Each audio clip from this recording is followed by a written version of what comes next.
New governor push for medical expansion. Manitowoc police seek woman involved in a stabbing. Shopko files for bankruptcy. These stories and much more coming up on this edition of Community News Review. This is Community News Review, a service of WSCS TV, news content provided by WHBL.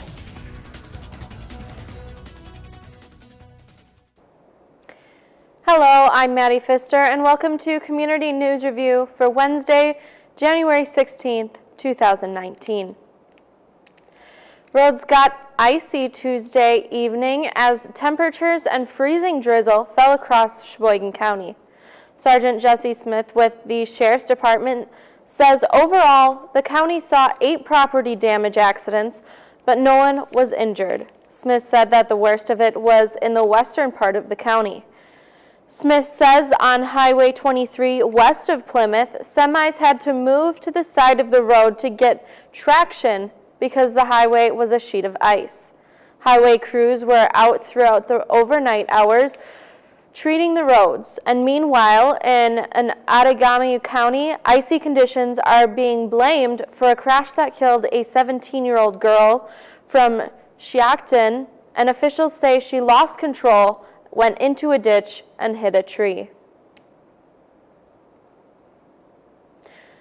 Police in Manitowoc are looking for a woman that brought a man she stabbed to a hospital. Police say Jasmine Walker stabbed the man during an argument and dropped him off at the hospital and took off on foot. Police say that she stabbed the man in the torso with a large folding knife, and the man suffered non-life-threatening injuries. Anyone with any information on Walker is asked to please call the Manitowoc Police. Michigan State University's interim president, John Engler, will resign following renewed criticism of how he handled fallout surrounding the sex abuse scandal involving sports doctor Larry Nassar. The Detroit Free Press reported on Wednesday, citing unnamed officials. Nassar sexually abused hundreds of female athletes while working as the doctor for the U.S. national gymnastics team. Nassar also worked at Michigan State University, and the university's Board of Trustees had been expected to discuss whether to fire Engler at a meeting on Thursday. Wisconsin's new governor says that he is going to fight for Medicaid expansion despite the protests of the Republican majority in the legislature. Governor Tony Evers says that it is an issue that touches every community in the state.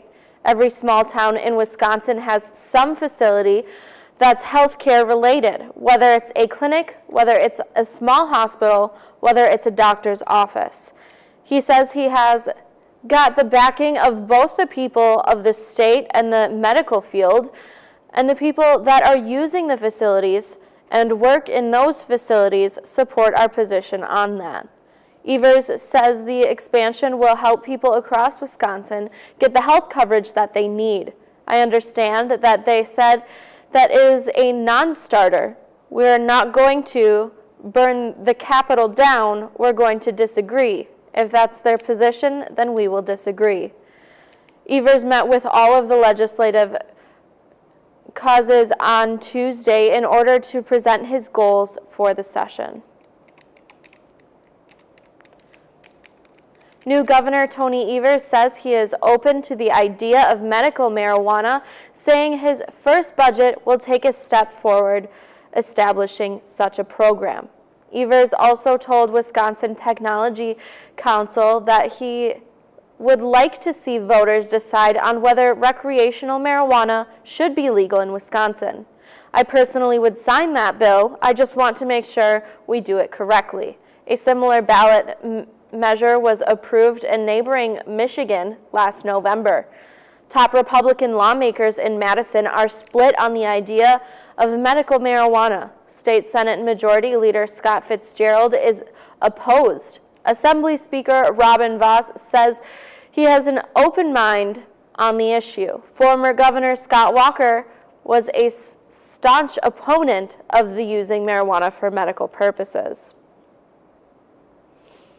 And finally, Shopko has filed for bankruptcy and will close 38 stores as a part of its reconstructing efforts.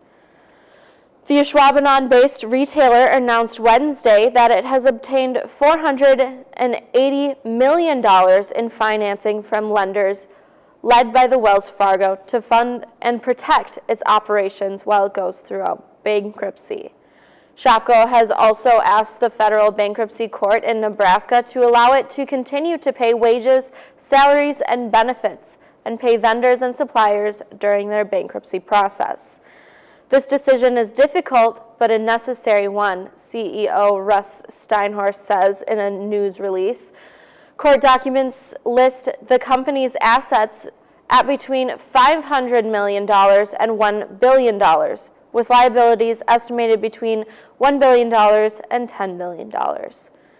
A list of the 38 closing stores plus previously announced closures are posted on a separate website dedicated to the bankruptcy. Included in that list are 7 stores from the Northeast Wisconsin and over a dozen stores statewide, which are all set to shut down their doors in April.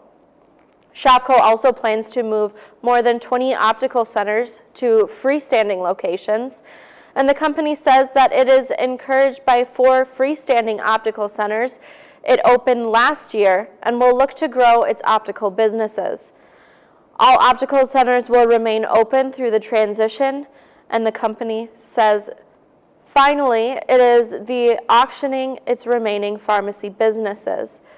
The bankruptcy is the latest in the string of announcements from Shopko, and last month it announced plans to close 39 stores, mostly Shopko hometown stores, and sell the pharmacy business and more than 40 locations.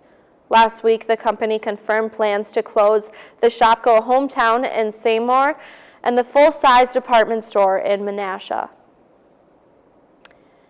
And that is all we have for today. Join me again next week for another recap of our local news on Community News Review.